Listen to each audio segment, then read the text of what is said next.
Hello, entrepreneurs. It's another day of opportunity. Welcome to Your News Biz with me, James Briner, where we talk about the people creating the news media of the future. You all know how tough it is to start and run a business, and I hope this episode can help you. Our opportunity today is to learn how running a newsroom is like improv comedy and lots of other high-pressure creative activities.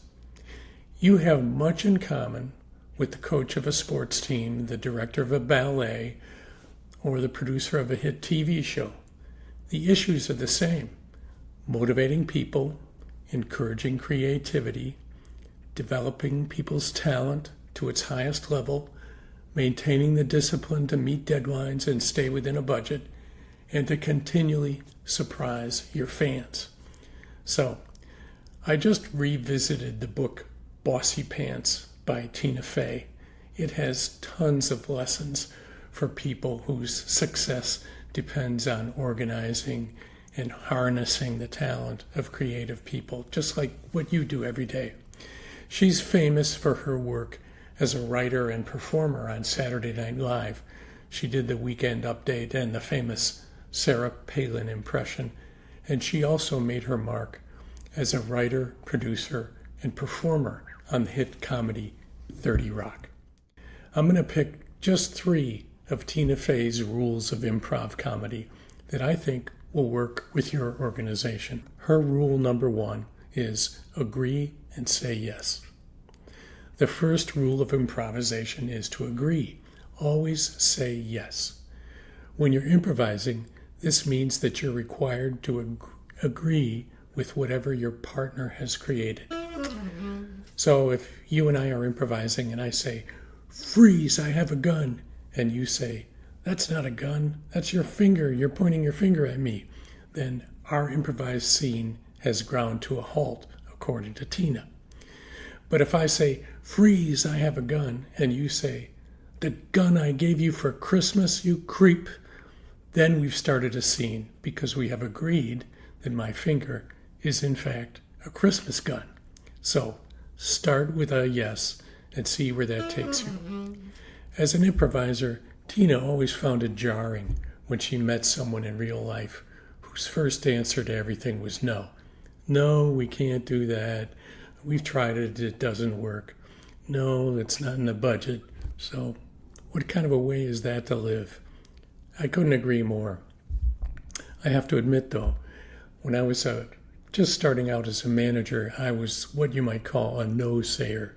I said no a lot earlier in my career as a manager, but eventually I learned there's better ways. Tina's second rule of improvisation is not only to say yes, but yes and. You're supposed to agree and then add something of your own. If I start a scene with, "I can't believe it's so hot in here," and you say, "Yeah," we're kind of stuck. We're at a standstill. But if I say, "I can't believe it's so hot in here," and you say, "What did you expect? We're in hell." Or if I say, "I can't believe it's so hot in here," and you say, "Yes, but that can't be good for the wax figures," now we're getting somewhere. So, yes and means don't be afraid to contribute. It's your responsibility to contribute. And always make sure you're adding something to the discussion. Your initiations, your input are worthwhile.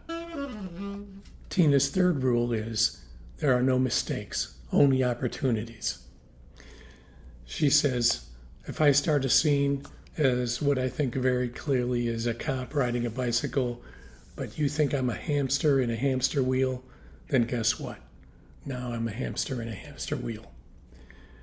I'm not going to go into everything to explain that it was really supposed to be a bike. Who knows? Maybe I'll end up being a police hamster who's been put on a hamster wheel duty because I'm too much of a loose cannon in the field. In improv, there are no mistakes, only beautiful, happy accidents. I agree with Tina, and this has applications in a newsroom and other creative activities, I think. As the boss, you should create an environment where mistakes are learned from, not dwelt upon. The easiest way to do that is to focus on the future.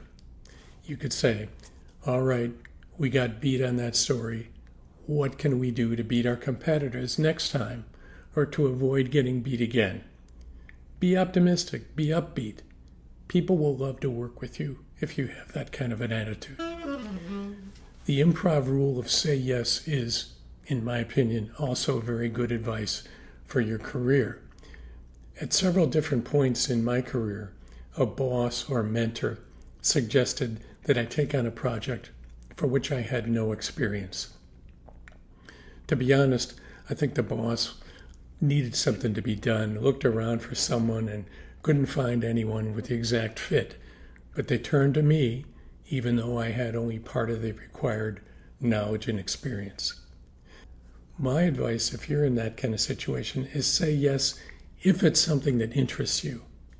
Your bosses are telling you that they have confidence that you'll be able to figure it out, and make sure that your bosses give you the support you'll need to survive and thrive in this unknown territory. I got many opportunities this way, and to be honest, one of them came close to disaster.